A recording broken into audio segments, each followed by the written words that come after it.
Hi, everyone.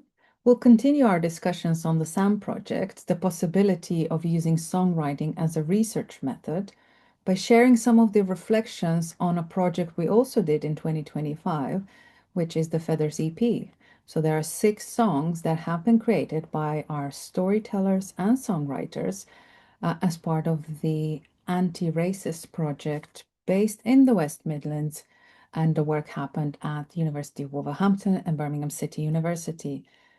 My role in the project was to facilitate, to create conditions for storytellers and songwriters to co-produce and co-create the message that the storytellers wanted to share with the world.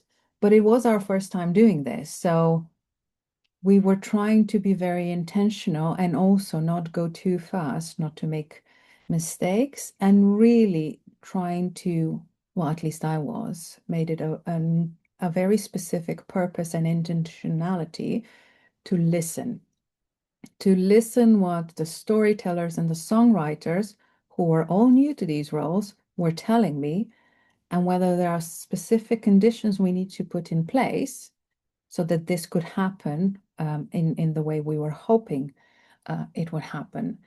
So with that, so this was part of a larger project over 5 years, but our part of writing these songs really started in November 2024 with some workshops.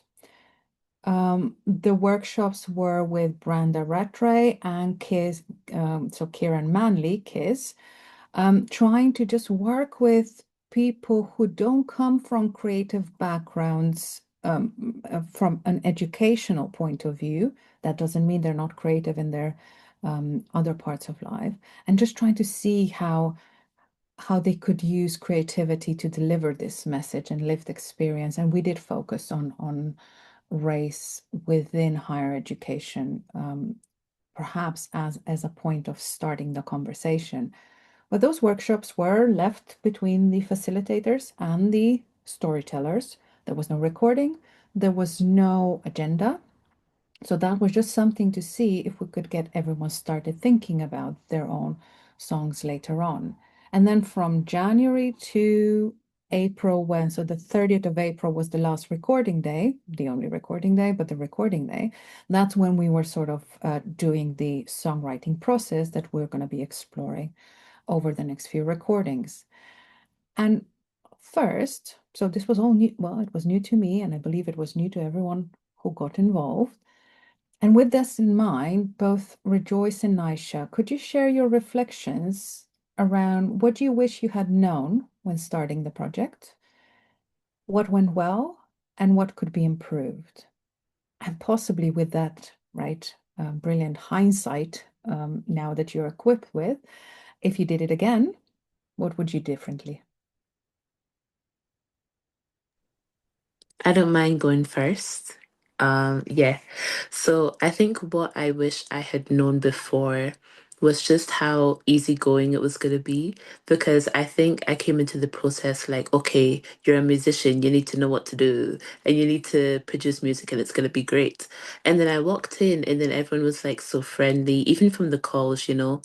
Everybody was there for the same purpose to just express their feelings. So walked into the session, it was so easy to connect with the storytellers and to write the songs, write the music. And from my perspective, it was actually very easy to create the music because it just went hand in hand, and I realized that the storytellers had themes that I could also resonate with. So yeah, it was just very easygoing, free flowing. So for anybody that's thinking of doing this project, you don't have to come with any like expectations or any like pressures on yourself. Like literally just come in, and hopefully that connection can be organic.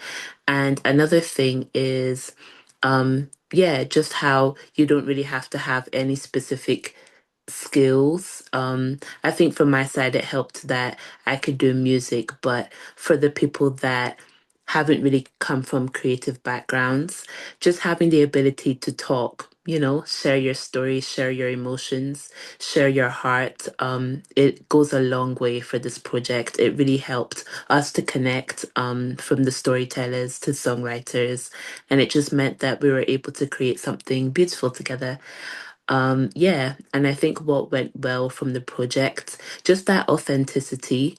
It wasn't performative. We didn't have an ulterior motive. It was literally just to connect with people, both from the songwriter's perspective. I wanted to come in and make sure that we were facilitating a space that was comfortable for everybody to share as much or as little as they wanted to share. From the storyteller's perspective, they came in really wanting to connect and I guess produce an output that reflects their story. So yeah, it was just very authentic and that went very, very well because it carried us through the whole process. And in terms of what could be improved, I love the whole process. I think if anything, just do it again. But I think if anything, we're talking about like just checkups continually, making sure people were good throughout the process. I think in the sessions it was really good that we were able to check up on how we were feeling. And yeah, just like keeping that going, checking up how you're feeling even after the process. How do you feel now that the songs are out, now that people can hear it, making sure everybody's okay throughout the process. So yeah, that's my insights. Thank you so much. Nisha. I mentioned in the previous recording that I worked on this work stream by work stream. There were 7 work streams. I was involved in 2. One looked at a pre-research degree, and then there was this work stream which specifically looked at the songwriting aspect. And as a student co-creator, I was quite lucky in that I could see what was happening in other parts of the project for That's Me. And what I found interesting was considering what we were trying to achieve, the ways in which research and data gathering was done, it was quite old-fashioned. It was very much, let's do surveys, let's try and do focus groups. And what I had noticed that people weren't responding to them. And it was quite disheartening because the project meant a lot because it was about global majority students. I'm a global majority student in who's studying a PhD. And the reason why I was involved in the project is because I wanted to make it different so that it'd be easier for people that came after me. Um, and what I found because of this project, I ended up reading The Master's Tools Will Never Dismantle the Master's House, Audre Lorde. And this book kind of goes with me everywhere in what I've learned from it. And what I found is because of the way that this part of the project went, it meant that we could, as a marginalized person involved in research, you can regain autonomy over what you're giving out. And I think that's really important because normally, things are taken from you and the trauma can be taken, it can be turned into content, it can be diluted, and it almost becomes like I use the term trauma porn, which it can be quite hard, but it wasn't until I got involved in this project that I was introduced to the term safe space pledge. And as Rejoice has said, we all met online and it felt so natural. It didn't feel forced. And I think the development of this safe space pledge was so important because of what we were discussing, but not, it's really quite, like I said, reflecting on it, it's really interesting how I never knew that I needed it until it was brought to me. And it's now part of me. And anywhere I go, I make sure that I'm intentional in asking people, can we make sure that these places have a safe space, and explaining why it's important and how we address it. I'm a great believer in that when I'm interacting with people, that we leave them in the same position that we met them in. And whilst I understand that it's never going to be completely the same, I don't want to add any additional trauma to that person. They're giving me their time, their story, and I don't want them to be left in any certain way, which could cause them any harm. But with regards to what I wished I'd known before we started the project, it was this preconceived idea. I always try and it's almost like I'm a bit of a control freak. So it was just me trying to, okay, when I go in, I'm going to be able to do this, this, and this. And there was an uncertainty about it, as in I didn't know what to expect. I'm a storyteller. I write. I don't write songs. That's what I was telling myself at the beginning. How am I going to write a song? How am I going to connect with someone I don't really know? And it was being made to feel that comfort. Um, Having someone facilitate like you who brought us all together. You helped develop the safe space pledge, but then you also just left us to get on with it. And none of us, don't usually speak for anyone, but I don't think anyone would have had a problem with you being in our sessions because of the way you were. You were very mindful and aware that, you didn't want to encroach, but because of the fact that you were showing us so much care, it really made the process so much easier. Um, with regards to what went well, it is the safe space pledge. That's so important. And the fact that I got to build trust with the songwriters that I worked with, um, they helped me build confidence and understand that, my voice can be heard and there's a way of doing that. And the fact that of knowing that a story is kind of like a song, and I'm tr not trying to diminish some of the greatest songs that have been released or the work that songwriters have done, but the comparison between the two I saw was quite interesting. I never thought that a story is actually a song. And it also made me reflect on the kind of music that I listen to. And all the music I listen to is storytelling based. Even without going off too far, even the comedy that I listen to or watch is always storytelling. It's really important. I think I tapped into the fact that actually it's quite big in my culture, storytelling. My family are from the Caribbean, they're from Jamaica, and growing up, all we heard was like stories and how we were taught lessons through life were through stories. And I just think it's really important. And I just love the fact that it was one area where you could bring emotion into it because, like I said, with research, it can be quite, okay, we need to keep everything outside of it.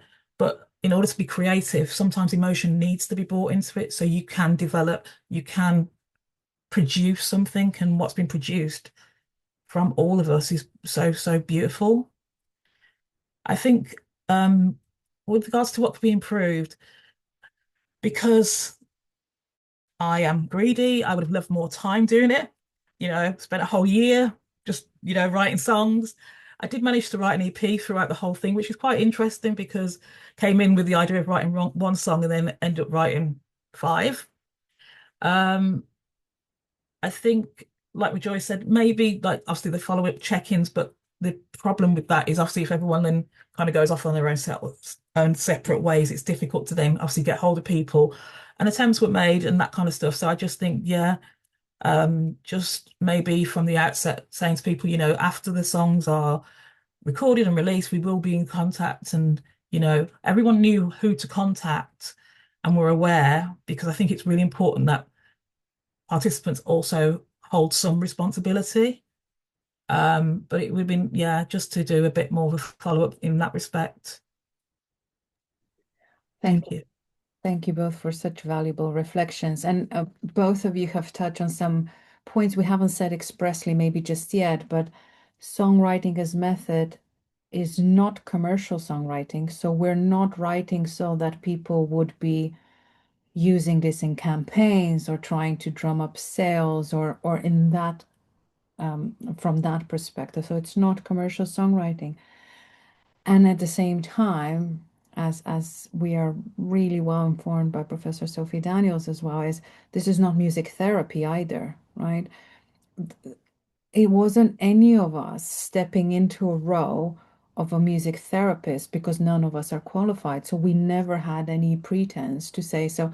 Despite the reflections that it was cathartic and helpful and mean, it was never in the setting, in the clinical setting of music therapy. So we also made sure not to have misrepresentation in that sense.